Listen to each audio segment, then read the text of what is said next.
রূপান্তরের সত্যের আজকের এই পর্বে সবাইকে স্বাগতম। প্রিয় বন্ধুরা, প্রীতি, সালাম এবং শুভেচ্ছা নেবেন। আজ 27শে নভেম্বর, ঐতিহাসিক শহীদ ডক্টর মিলন দিবস। 1990 সালের এই দিনে ঢাকা মেডিকেল কলেজের শিক্ষক, বায়োকেমিস্ট্রির টিচার এবং বাংলাদেশ মেডিকেল অ্যাসোসিয়েশনের যুগ্ম মহাসচিব ডক্টর শামসুল আলম খান মিলন শহীদ হয়েছিলেন। আমি তখন ঢাকা মেডিকেল কলেজের ছাত্র। আমরা সংসদে তখন ছাত্র সংসদে। আমার এখনো ওই দিনটার কথা খুব মনে পড়ে। মানে সকালে বেরিয়ে বকশীবাজার মোড়ে, সেই সময় বিএম এর মহাসচিব ডক্টর মুস্তফা জালাল মহিউদ্দিনের সাথে দেখা। তো জালাল ভাই রিকশায় যাচ্ছিলেন সেই সময় পিজি হাসপাতালে, পরবর্তীতে যেটা বঙ্গবন্ধু মেডিকেল ইউনিভার্সিটি হলো। পিজি হাসপাতালে সকাল 10টায় ডাক্তারদের একটা মিটিং ছিল। বিএম এর নেতৃত্বে আমরা 1990 সালের জুলাই মাস থেকে এরশাদের স্বাস্থ্যনীতি বাতিলের দাবিতে দেশব্যাপী একটা আন্দোলন করছিলাম। মূলত বিএম এ লিড করছিল, আর এই বিএম এর সহযোগী সংগঠন হিসেবে 8টা মেডিকেল কলেজের সব ছাত্ররা মিলে সর্বদলীয় মেডিকেল ডেন্টাল ছাত্র ঐক্য পরিষদ, এরকম একটা নাম ছিল, এর ব্যানারে আমরা আন্দোলন করছিলাম। তো সেইটারই একটা পর্যায়ে 27শে নভেম্বর 10টায় পিজির ক্যান্টিনে মিটিং ছিল। তো জালাল ভাই যাচ্ছিলেন, বকশীবাজার মোড়ে জালাল ভাইয়ের সাথে আমার দেখা। তো বললেন মিটিং এ আসো। তো আমি জি লিডার বলে কলেজে গেছি, মেডিকেল কলেজে। ঠিক আমি মেডিকেল কলেজে ঢুকবো, তখন দেখি যে মিলন ভাই বেরোচ্ছেন। একটা মিলন বললেন যে মিলন মিটিং এ আসো। আমি বললাম জি ভাই আসতেছি। তো তারপরে উনি চলে গেলেন এবং কিছুক্ষণ পরেই আমরা তখনও মেডিকেল কলেজে, আসলে ওই মিটিং এ আমরা যাইনি ছাত্ররা। তো আমরা মেডিকেল কলেজে এর মধ্যেই শুনলাম যে মিলন ভাই গুলিবিদ্ধ, তাকে নিয়ে আসা হয়েছে ঢাকা মেডিকেল কলেজের অপারেশন থিয়েটারে, তাকে ঢোকানো হয়েছে। জালাল ভাই যখন যাচ্ছিলেন রিক্সায়, তার সাথে নজরুল ভাই নামে একজন ছিলেন, আমাদের লালবাগের আওয়ামী লীগ নেতা, আর মিলন ভাই আর একটা রিক্সায় যাচ্ছিলেন। তো টিএসসিটা ক্রস করে জাস্ট শাহবাগের দিকে টিএসসিটা ক্রস করেছে রিক্সায়, এই সময় জালাল ভাই জালাল ভাই দেখছে যে মিলন ভাই আর একটা রিক্সায় যাচ্ছে। তো জালাল ভাই মিলন ভাইকে ডেকে তার রিক্সা আনলেন, আর নজরুল ভাই নেমে গেলেন। তো জালাল ভাই রিক্সার বাম পাশে বসেছেন, মিলন ভাই ডান পাশে বসেছেন।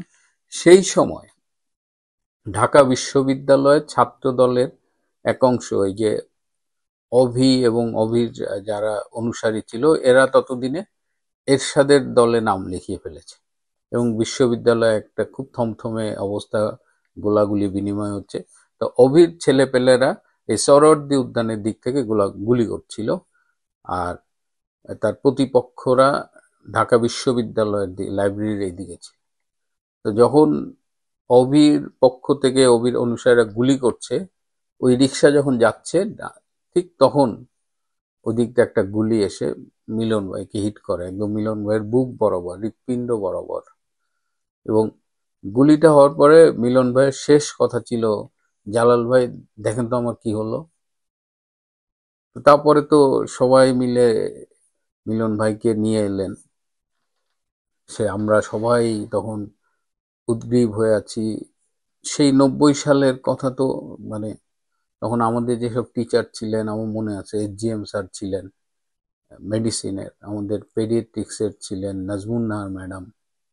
তো সবাই, এসজিএম স্যার সবাই চেষ্টা করছিল তাকে বাঁচানোর, বাট খুব বেশি সময় তিনি দেননি। মিলন ভাই ডাইড, এবং মিলন ভাইয়ের মৃত্যুর সংবাদটা ছড়িয়ে পড়ার পরে, মানে এটা ছিল একটা বারুদের মতো, একটা টার্নিং পয়েন্ট আর কি এরশাদ বিরোধী আন্দোলনে, যে মিলন ভাই মারা গেছে, ঢাকা মেডিকেল কলেজের শিক্ষক, বিএম এর নেতা। এটা মানে সারা দেশে আগুন জ্বলে গিয়েছিল। এবং আমার তখন মনে আছে, তখন আমাদের ঢাকা মেডিকেল কলেজের প্রিন্সিপাল ছিলেন Kabiruddin sir, surgery professor. Kabiruddin sir আমাদের খুব আদর করতেন। আমরা যেহেতু ছাত্র সংসদের নেতা ছিলাম, আমরা যেতাম, স্যার আমাকে খুব বলতেন, দেখা হলে বলতেন মিল্টন পিস পিস। আমি তখন খুব ছাত্র নেতা হিসেবে খুব গরম ছিলাম আর কি, খুব টকবগে তারুণ্যের যেটা হয়। তো সবসময় দেখা হলে স্যারের মেয়ে আমাদের 1 বছর জুনিয়র ছিল, এখন আমেরিকায় থাকে। তো তখন মৃত্যুর পরে আমরা সবাই সেখানে আমাদের ঢাকা মেডিকেল কলেজের টিচার্স যারা আছেন সবাই মিটিং এ বসছেন। তখন শিক্ষক সমিতির সভাপতি তো Kabiruddin sir as the principal, আর সাধারণ সম্পাদক ছিলেন আহ, কামরুল হাসান স্যার। কামরুল স্যার পরে বঙ্গবন্ধু মেডিকেল ইউনিভার্সিটির ভিসি হয়েছিলেন। তো সেইখানে এবং আমাদের সংসদের ভিপি ছিলেন তখন ফরাদ আলী খান, এখন সুইডেন আওয়ামী লীগের প্রেসিডেন্ট। সাধারণ সম্পাদক ছিল আমাদের সহপাঠী ডাক্তার আবেশ, তখন আবেশ, আমি সমাজ কল্যাণ সম্পাদক ছিলাম এবং আমরা অনেকেই ছিলাম সেই সংসদে। মিলন ভাইয়ের মৃত্যুর পরে যেটা বললাম যে তখন আমরা একটা প্রেশার করলাম যে ঢাকা মেডিকেল কলেজের সব টিচারদের পদত্যাগ করতে হবে। তো স্যাররা মিটিং এ বসছে, আমরা বাইরে থেকে সব ঘেরাও করে রেখেছি যে স্যারদের পদত্যাগের ঘোষণা দিতে হবে। তো পদত্যাগ করবে কি করবে না এটা নিয়ে আলোচনা হচ্ছে। আমার এখনো মনে আছে নাজমুন্নাহর ম্যাডাম আমাকে কলেজের সামনে যে ছোট্ট শহীদ মিনার, ওখানে আমাকে ডেকে বললেন যে তোমরা প্রেশার করো, আমরা পদত্যাগ করতে রাজি আছি। তো এটা শুনে আমরা আরো গিয়ার আপ হয়ে গেলাম। তো স্যাররা ফাইনালি দে এগ্রিড যে তারা ঢাকা মেডিকেল কলেজের সকল শিক্ষক ডক্টর মিলন হত্যার প্রতিবাদে পদত্যাগ করবে। এবং তখন আমার এখনো মনে আছে একটা বিশাল মিছিল নিয়ে আমরা ঢাকা মেডিকেল কলেজ থেকে সর্বদলীয় মেডিকেল ডেন্টাল ছাত্রদের একটা মিছিল নিয়ে আমরা টিএসসির দিকে এসেছিলাম।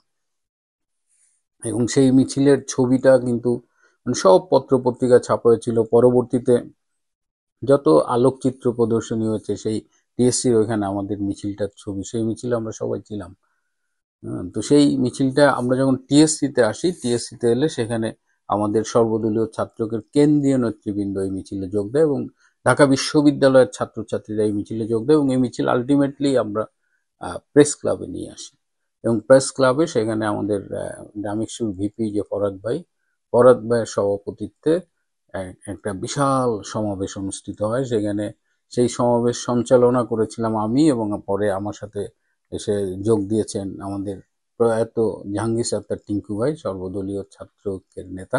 তো সেখানে আমাদের নেতৃবৃন্দ, বিএম এর নেতৃবৃন্দ ছিলেন। এবং এই যে বিএমএ তে যে 90 সালে স্বাস্থ্যনীতি বিরোধী আন্দোলনটা হয়েছে, কয়েকটা মুখ খুব কমন ছিল এবং তখন তারা মানে বয়সের তরুণ সব 30 থেকে 40-এর মধ্যে বয়স, এরকম একটা জালাল ভাইয়ের নেতৃত্বে আমাদের নজরুল ভাই ছিলেন, শারফুদ্দিন ভাই ছিলেন, অনেকে। আর মিলন ভাই তো মারাই গেলেন, মিলন ভাই ওয়াজ ভেরি অ্যাক্টিভ, মহিবুর ভাই ছিলেন, আরো অনেকের নাম আমি মানে বলতে গেলে অনেক সময় লেগে যাবে। আমরা তখন আসলে এই বিএমএ কেন্দ্রিক যদিও আমরা ছাত্র ছিলাম, আমি যেতাম মাঝে মধ্যে একটা স্বৈর শাসন বিরোধী আন্দোলন। এবং এই স্বাস্থ্যনীতি করতে গিয়ে এরশাদ কিন্তু মানে পদে পদে বাধাপ্রাপ্ত হয়েছেন এবং তিনি বিএমএ কে খুব ভয় পেতেন। এবং এই স্বাস্থ্যনীতিটা করেছিলেন, এরশাদের স্বাস্থ্যনীতিটা করেছিলেন এই মরহুম জাফরুল্লাহ চৌধুরী আর কি। তো যাই হোক, মিলন ভাইয়ের মারা যাওয়ার পরে সেই যে আমরা প্রেস ক্লাব থেকে আমাদের তখন সকল শিক্ষকরা পদত্যাগ করলেন, কবিরউদ্দিন স্যার ঘোষণাটা দিয়েছিলেন এবং এই নিউজটা বিবিসি টিভিসি সব জায়গায় গিয়েছিল। এবং সেদিন তারপরে ইমিডিয়েটলি হল ভ্যাকেন্ট করে দেওয়া হলো, মেডিকেল কলেজের হোস্টেল বন্ধ, ঢাকা বিশ্ববিদ্যালয়ে ভ্যাকেন্ট করে দেওয়া হলো। তো অনেকেই বাসায় চলে গেছে, অনেকেই আমরা হলে ছিলাম, আবার অনেকেই আমরা বাসায় থেকে বিভিন্নভাবে আন্দোলন করেছি। তো এই 27শে নভেম্বর আর 4ঠা ডিসেম্বর মানে আন্দোলন সারা দেশে এমন হয়েছিল যে 4ঠা ডিসেম্বর এরশাদ পদত্যাগের সিদ্ধান্ত দিয়েছিলেন। এবং আমার মনে আছে যে 4ঠা ডিসেম্বর যখন পদত্যাগের ঘোষণাটা এলো, তখন সারা ঢাকা শহরে মানুষের ঢল। আবারও সেই আমরা সবাই মিলে প্রেস ক্লাবের দিকে এলাম, বিশাল মানুষ আর কি। তো ওই 7 দিন, যে 27শে নভেম্বর থেকে 4ঠা ডিসেম্বর, এটা একদম মানে প্রচুর নেতা নেত্রীকে গ্রেপ্তার করা হয়েছিল, রাস্তায় পুলিশ, আর্মি, মানে ভয়াবহ 7 দিন একেও মানে চূড়ান্ত আন্দোলন। এবং ওই সময়টা মানে অলিতে গলিতে আর্মি ঢুকছে আর কি, এইরকম অবস্থা ছিল। তো তো সেই সময় মেডিকেল কলেজে যেটা হতো যে বাইরে থেকে তালা দিয়ে ভেতরে থাকতাম আমরা, এবং মেডিকেল কলেজের ক্যান্টিন থেকে তখন অনেকগুলো বুলেটিন বেরোতো। তারিক সুজাত এই কাজগুলো খুব ভালো করতো আর কি। আর আমাদের সর্বদলীয় ছাত্রকের নেতারা ছিলেন। এই এই সময় কিন্তু এই হাবিব ভাই সেই সময় ছাত্রলীগের প্রেসিডেন্ট ছিল, টিঙ্কু ভাই, এরকম এরা খুব সবাই কেন্দ্রীয় ভূমিকা পালন করেছে। তো আজকে আজকে সারাদিনে আমি অন্য কোনো এপিসোড আমার করতে ইচ্ছে করেনি। আজকে অনেকবার মনে হচ্ছিল যে মিলন ভাইয়ের এই মৃত্যুর দিনটা আমরা কিন্তু বিএম এর পক্ষ থেকে প্রতি বছর স্মরণ করেছি, কিন্তু এবছর তো আমি তেমন দেখছি না। এবং এখন যারা ছাত্র, 35 বছর হয়ে গেছে মিলন ভাই মারা গেছে, তো এখন যারা ছাত্র তারা একটা মিলনের এই আত্মদানের কথা জানেন কিনা। আমি আমরা এই 91 সালে বেশ কিছু প্রোগ্রাম করেছিলাম সংসদ এবং শিক্ষক সমিতির পক্ষ থেকে। কামরুল স্যারের কাছে সেই সব ছবিগুলো এখনো আছে। তো সেখানে আমাদের মা জাহানারা মিয়াম আসতেন, শ্যামলী নাসরিন চৌধুরী, শহীদ আলিম চৌধুরীর স্ত্রী, তিনি আসতেন, মিলন ভাইয়ের মা সেলিনা আক্তার, উনি ইডেন কলেজের জুওলজি ডেমনস্ট্রেটর ছিলেন, টিচার, উনি আসতেন, ফজলে রাব্বি, শহীদ ফজলে রাব্বির ওয়াইফ, উনি আসতেন। তো এই স্মৃতিগুলো আসলে, এবং ভোরবেলায় আমরা মিলন ভাইয়ের কবরে শ্রদ্ধাঞ্জলি অর্পণ করতাম। মিলন ভাইয়ের কবরটা ঠিক ঢাকা মেডিকেল কলেজের চত্বরেই রয়েছে, এবং ওখানে মিলন ভাইকে আসলে ভোলা যায় না। আমি তো তার স্টুডেন্টও ছিলাম। এত এত হাসি খুশি একটা মানুষ, মানে খুব সুইট চেহারা ছিল, মুখে একটা হাসি লেগে থাকতো। উনি জাসদের রাজনীতির সাথে ইনভলভ ছিলেন। তো ওনার মা, আমাদের খালাম্মা সেলিনা আক্তার, তার একটা ক্ষোভ ছিল, দুঃখ ছিল যে তার ছেলের হত্যার বিচার হলো না। তো এইবার আমি যখন আপনাদের সামনে কথা বলছি, তখন আমার আরো একটা দুঃখবোধ যোগ হয়েছে যে মিলন ভাই যে রাজনীতিটা করতেন, তিনি সমাজতন্ত্রের স্বপ্ন দেখতেন, বৈজ্ঞানিক সমাজতন্ত্রের রাজনীতি করতেন। তো মিলন ভাইয়ের সাথে যারা রাজনীতি করতো তারা আজকে অনেকেই, এই যে বাংলাদেশে ইনুস জামাত জঙ্গিদের একটা সরকার হয়েছে, সেই সরকারের সাথে নাম লিখিয়েছে। এই যে আমাদের শাস্ত্রের ইনুস স্যারের বিশেষ সহকারী সাইদুর রহমান খসরু ভাই, আমাদের বড় ভাই, তিনি এখন এই জামাত জঙ্গি তাদের সাথে আছে। ইভেন ডাকসুর জিএস ছিলেন আমাদের বড় ভাই মুস্তাক ভাই, মুস্তাক ভাই এরা তো মিলন ভাইয়ের খুব ক্লোজ ছিলেন। এরা আজকে এই জামাত জঙ্গি এদের সাথে ওঠা বসা করেন আর কি। তো মিলন ভাই, আমি জানি না, তার আত্মা শান্তি পাক, তার জন্য আমরা সবসময় প্রার্থনা করি। কিন্তু তিনি যাদের সাথে রাজনীতি করেছেন তাদের এই স্খলন দেখলে তার আছে কেমন লাগতো আমি জানি না।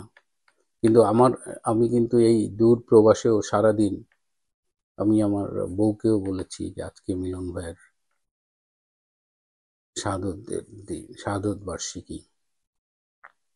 আমরা তো ভুলে যাই, আমরা 71-কে আজকাল স্বীকার করতে চাই না, 90, ডাক্তার মিলন, এগুলো তো আমরা মনেই রাখতে চাই না। বাংলাদেশ তার অতীত ভুলে এই 24-এর একটা জঙ্গি আন্দোলন, এই আন্দোলনের কয়েকটা মানে নিজেরাই খুন করছে, এই সাঈদ, মুগ্ধ, এরকম, আবার তাদেরই গ্লোরিফাই করতেছে।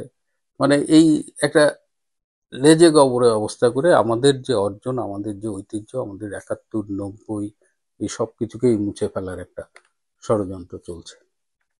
প্রিয় বন্ধুরা, মিলন ভাইয়ের প্রতি শ্রদ্ধা জানাই। আপনারা মিলন ভাইয়ের জন্য দোয়া করবেন, বাংলাদেশের জন্য দোয়া করবেন। আজ এ পর্যন্তই। ভালো থাকবেন, সুস্থ থাকবেন, তার চেয়েও জরুরি হলো নিরাপদে থাকবেন। সবাইকে অনেক ধন্যবাদ।